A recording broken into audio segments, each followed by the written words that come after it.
During this themed marathon of videos I have going on, I'm going to mostly be talking about very well-known and influential creations and creators. However, I'd be remiss if I didn't talk about the ones who left an impact but aren't remembered too often. This is mostly because of their staying power on their native websites or Newgrounds, and only staying as an artifact from that era. However, this doesn't mean that their work isn't remembered fondly and should be recognized or shared to a new audience. So, here are some creators who got lost in the void of the internet's timescape.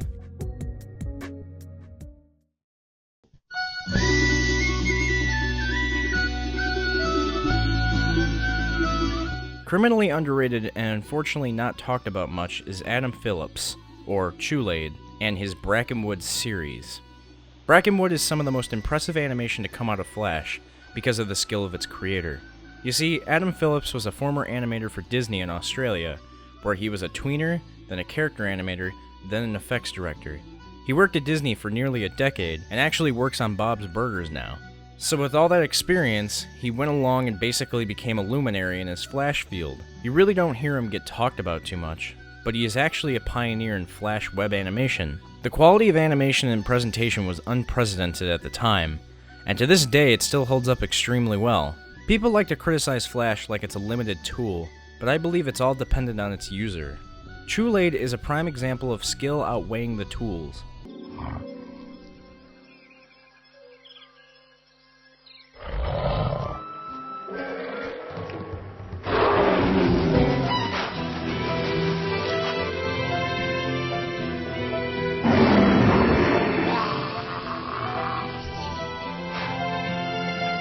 Another amazing thing about his series Brackenwood is how well the world building is.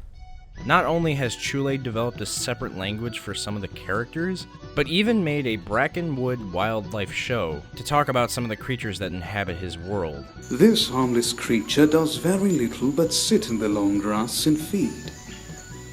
With blunt claws it tears at the grass to disturb gnats, then inhales them through its short trunk. There is a crazy level of passion and creativity that exudes from Adam Phillip. If you have the time, go find some of his work on Newgrounds. I highly recommend it. Brackenwood still holds up to this day. I also recommend listening to this podcast with him. It gives a lot of insight on his work and his history on Newgrounds, but also super educational about his work in the industry. Let's not let this luminary become an artifact.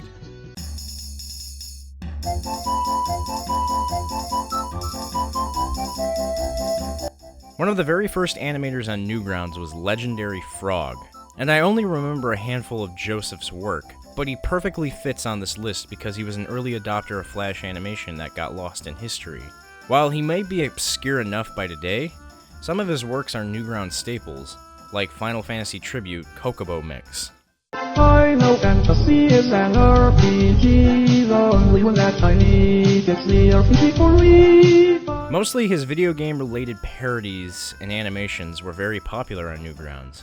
He also had a series called Ark and Kerrigan that feature the titular characters. There are tons of series on Newgrounds that have this type of character dynamic, and I feel that this may have inspired many of it, potentially.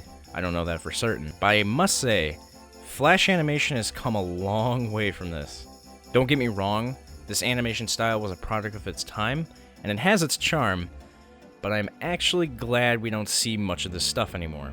This may be due to today's animators becoming skilled way faster and constant educational resources from the internet. He has done some things in recent years, like a cartoon about Minecraft, and formed a channel network with other animators called Toonworks.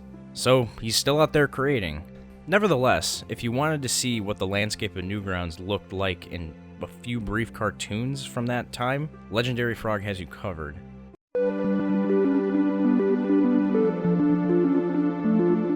So, Legendary Frog made a few Final Fantasy parody cartoons, but what about the one that started only making those? Enter Crazy Boris. He shouldn't be on this list technically, due to his success on YouTube currently with other video game parodies such as this.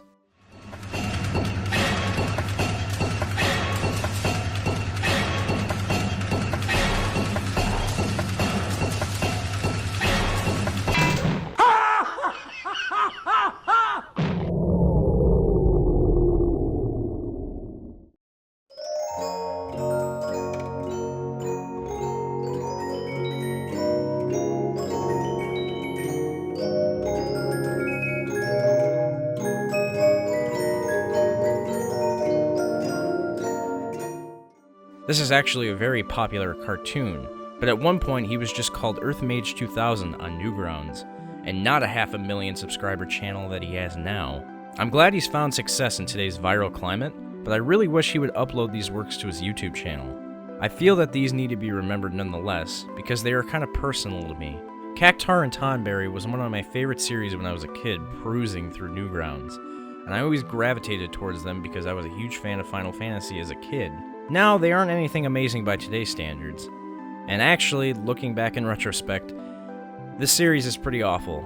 There's a new Mary-Kate and Ashley movie out. Mary-Kate and Ashley go shopping!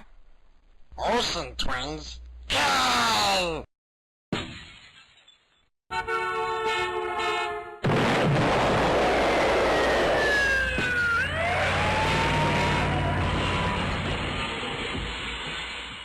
It really just embodies the distinct charm and humor from that time, and it only really holds nostalgic value. Crazy Boris wasn't the only one to do videos like this back then. Video game parodies were a mainstay on Newgrounds. Flash movies like this really showed another part of the landscape on Newgrounds at the time. While Boris isn't really forgotten, his older works still hold a place in many people's memories, especially mine.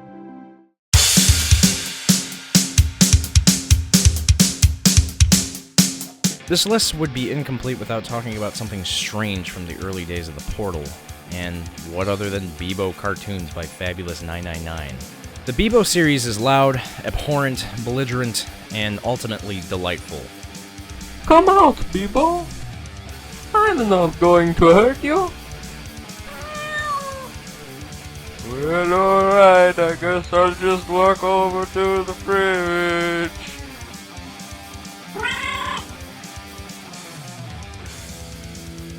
Ooh, a yummy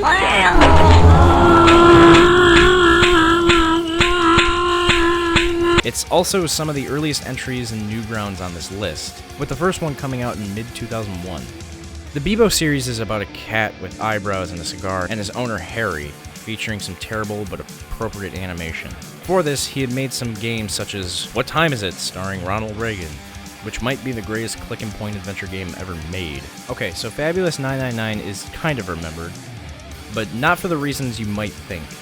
In 2002, he released a Flash game called Kaboom, the suicide bombing game, which is exactly what you think it is. This obviously sparked some controversy from some media outlets such as Fox News and Wired.com. Its negative reception even made current New York's House of Representative member Nita M. Lowy write to Tom Fulp, requesting the game be removed off his website.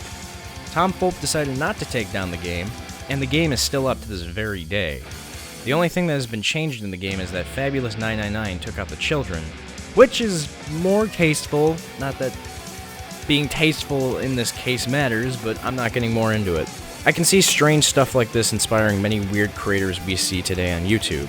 Loud, obnoxious stuff you only find on the internet, just layered with a ton of irony. Well, these are some creators that may have been lost in time, but certainly not forgotten. Well, at least now, if you're watching this video. Many of the people on this list still have a notable impact on Flash animation and Newgrounds as a whole, but probably don't get mentioned as much in conversation. They're probably just resting in the memories of people, but can't be cited. After this, I'm going to be talking about some very influential folks in cartoons that may have created and molded Flash history. So, thank you for watching.